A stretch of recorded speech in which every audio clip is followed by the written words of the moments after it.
Rajasthan high court से बड़ी खबर। नाथद्वारा रेलवे को लेकर हाईकोर्ट में केंद्र सरकार को सफलता मिली है। नाथद्वारा स्टेशन से नाथद्वारा तक रेलवे लाइन बिछाने की राह आसान हुई है। हाईकोर्ट ने रेलवे लाइन के लिए भूमि आवाप्ति की प्रक्रिया को मंजूरी दे दी है। दोनों शहरों के बीच 9 किलोमीटर की रेलवे लाइन बिछाने का मामला है। 2019 में केंद्र सरकार ने रेलवे लाइन बिछाने के प्रोजेक्ट को मंजूरी दी थी। 2023 में नए अलाइनमेंट के साथ भूमि आवाप्ति की विज्ञप्ति जारी की गई थी। पूर्व में हाईकोर्ट ने लगा दी थी भूमि आवाप्ति की प्रक्रिया पर रोक। एकल पीठ ने आदेश के खिलाफ केंद्र सरकार की ओर से अपील की गई और केंद्र की अपील पर अब हाईकोर्ट ने स्टे ऑर्डर पर रोक लगाई है।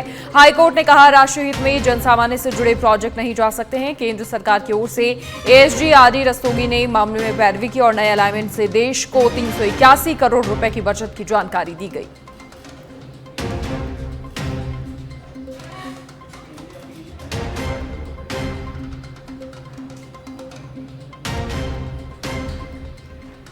और राज्यपाल हरिभाऊ बागड़े पहुंचे हैं जिला कलेक्ट्रेट। राज्यपाल की अध्यक्षता में जिला स्तरीय समीक्षा बैठक हुई है। केंद्र और राज्य सरकार की योजनाओं की प्रगति पर चर्चा। जिला कलेक्टर डॉक्टर जितेंद्र कुमार सोनी भी बैठक में मौजूद रहे। पिछड़े क्षेत्रों में सामाजिक आर्थिक सुधार और पलायन रोकने के प्रयासों की समीक्षा हुई है। हिंदू विस्थापितों की स्थिति और उनकी सुरक्षा व्यवस्था पर भी यहां चर्चा हुई। तो राज्यपाल हरिभाऊ बागड़े ने जिला स्तर के तमाम अधिकारियों के साथ बैठक की है। जिला कलेक्टर डॉक्टर जितेंद्र कुमार सोनी भी बैठक में मौजूद रहे। पिछड़े क्षेत्रों में सामाजिक और आर्थिक सुधार पलायन रोकने की प्रयासों पर यहां समीक्षा हुई है। तमाम अधिकारियों से रिपोर्ट ली है। हिंदू विस्थापितों की स्थिति, उनकी सुरक्षा व्यवस्था पर भी चर्चा हुई। राज्यपाल हरिभाऊ बागड़े पहुंचे जिला कलेक्ट्रेट और जिला स्तरीय तमाम अधिकारियों के साथ उन्होंने चर्चा की। राज्यपाल की अध्यक्षता में जिला स्तरीय समीक्षा बैठक हुई। जयपुर में आरएस मुख्य परीक्षा 2024 को स्थगित करने की मांग को लेकर छात्रों के एक प्रतिनिधिमंडल ने उप मुख्यमंत्री दिया कुमारी से मुलाकात की है और उन्हें अपनी मांगों का ज्ञापन सौंपा। छात्रों ने आरोप लगाया कि आरपीएससी ने अब तक उनकी मांगों पर कोई ध्यान नहीं दिया है। डिप्टी सीएम ने छात्रों की मांगों पर ध्यान देते हुए आश्वासन दिया कि वो उनकी मांगों को मुख्यमंत्री के समक्ष रखेंगे।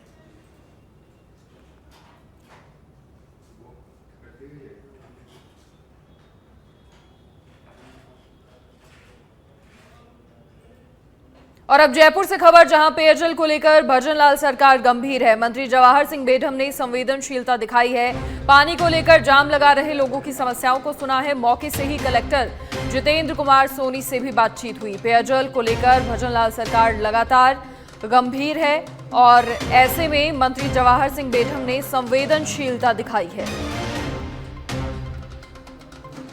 बड़ी खबर, पानी को लेकर जाम लगा रहे लोगों की समस्याओं को सुना और मौके से ही कलेक्टर जितेंद्र कुमार सोनी से भी बात की।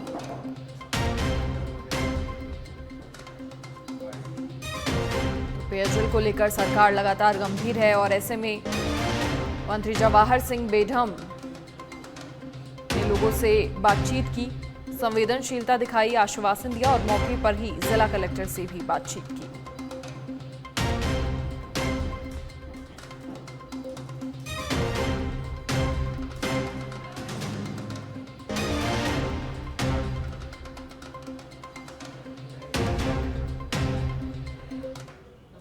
राजस्थान में आज मौसम में मिला जुला रुख देखने को मिला। प्रदेश के कुछ हिस्सों में हल्की से मध्यम वर्षा दर्ज की गई, जिसमें सबसे अधिक 33 मिमी बारिश जैसलमेर के पोखरण में रिकॉर्ड की गई है। वहीं बीकानेर संभाग के कुछ क्षेत्रों में उष्ण लहर का प्रभाव देखने को मिला। कोटा में न्यूनतम तापमान 30.8 डिग्री सेल्सियस रहा।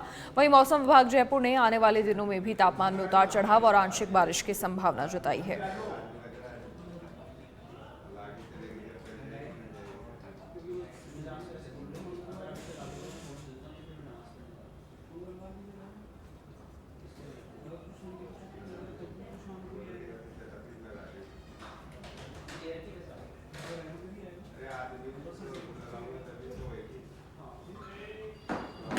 अलवर के किशनगढ़ थाना क्षेत्र के बागोड़ा गांव में दो बाइकों के आमने सामने की टक्कर में 2 लोगों की जान चली गई, जबकि एक व्यक्ति गंभीर रूप से घायल हो गया। घायल को उपचार के लिए निजी अस्पताल में भर्ती करवाया। हादसे के बाद से परिवार में कोहराम मच गया है।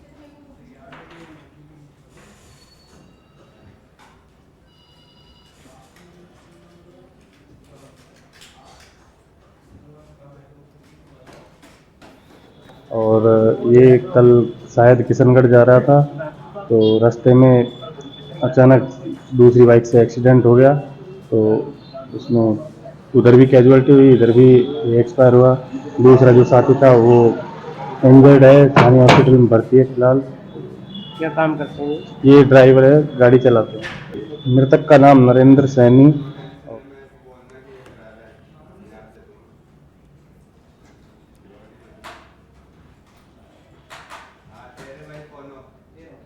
तो बागोड़ा गांव में ये भीषण सड़क हादसा हुआ है और हादसे में 2 की मौत हुई है और 1 गंभीर रूप से घायल।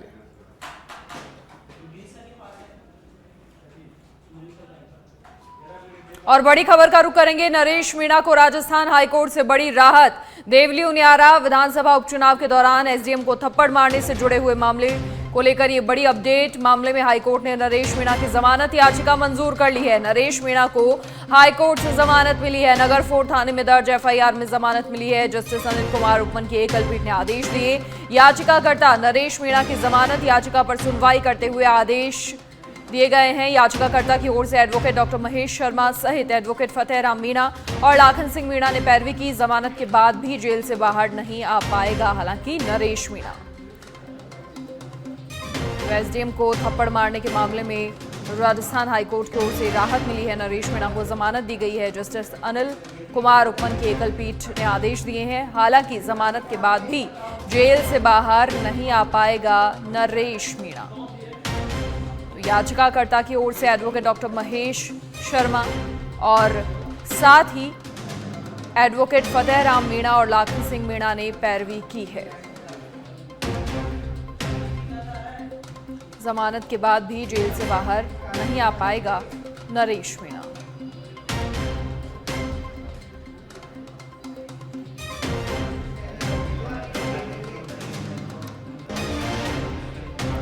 देवली उनियारा विधानसभा उपचुनाव के दौरान एसडीएम को थप्पड़ मारने से जुड़े हुए मामले में राजस्थान हाईकोर्ट ने राहत दी है। नरेश मीणा को जमानत याचिका नरेश मीणा की मंजूर कर ली गई है। अधिक जानकारी के लिए एसोसिएट एडिटर निजाम कटालिया फोन लाइन पर जुड़ गए हैं। निजाम जी, क्या कुछ पूरी जानकारी? देखिए, हालांकि पूरी तरीके से राहत अभी भी नरेश मीणा के लिए नहीं है। जमानत के बाद भी जो नरेश मीणा है पूरी तरीके से अभी फ्री नहीं हुए हैं।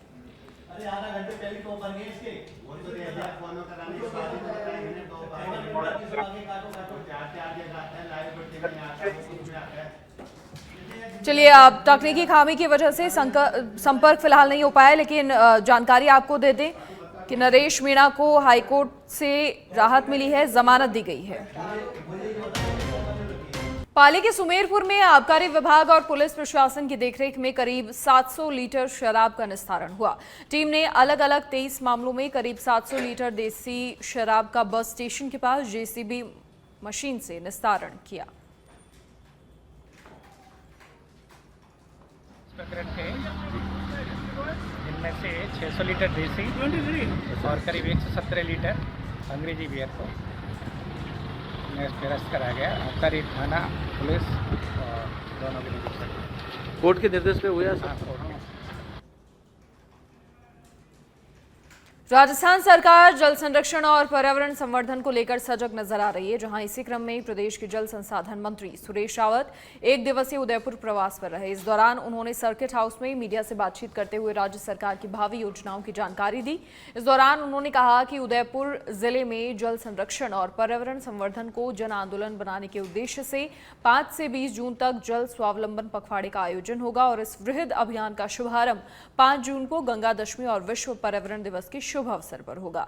इसके तहत जल स्रोतों का संरक्षण, परंपरागत जल संचयन प्रणाली का पुनर्जीवन, जलाशयों की सफाई, पौधारोपण, श्रमदान और जन जागृति जैसे कार्यक्रमों का आयोजन होगा। स्कूल, कॉलेज, पंचायत, स्वयंसेवी संगठन, युवा और किसान समूहों को इस अभियान से जोड़ा जाएगा। राजस्थान के यशस्वी मुख्यमंत्री आदरणीय भजनलाल जी ने राजस्थान का जल संरक्षित हो, इसके लिए एक पूरे प्रदेश में 15 दिन का 5 जून से लेकर 20 जून तक जल स्वावलंबन पखवाड़ा के रूप में 5 जून को माननीय मुख्यमंत्री जी शुरुआत करेंगे और इसकी तैयारी हेतु आज मैं उदयपुर संभाग स्तरीय मीटिंग लेने आया हूँ और इस मीटिंग के अंदर विभिन्न विभागों के साथ आपसी सामंजस्य बिठा के किस तरह से हमारा जो बरसात का पानी है वो अधिक से अधिक हम उसको संरक्षित कर सके। इसके साथ ही क्योंकि मानसून आने वाला है और माननीय मुख्यमंत्री जी के पग फेरे से पिछला जो मानसून था वो कई वर्षों से के मुकाबले ऐतिहासिक रहा। हमारे प्रदेश के अधिकांश जलाशय लबालब हुए थे। इसी को ध्यान में रखते हुए हमारे कुएं, बावड़ी और हमारे तालाब और हमारी नदियाँ, हमारे आसपास के जितने भी जल स्रोत हैं वो किस तरह से उसकी साफ सफाई करके उसमें अधिक से अधिक पानी आए, इसके लिए हमारी सरकार काम कर रही है।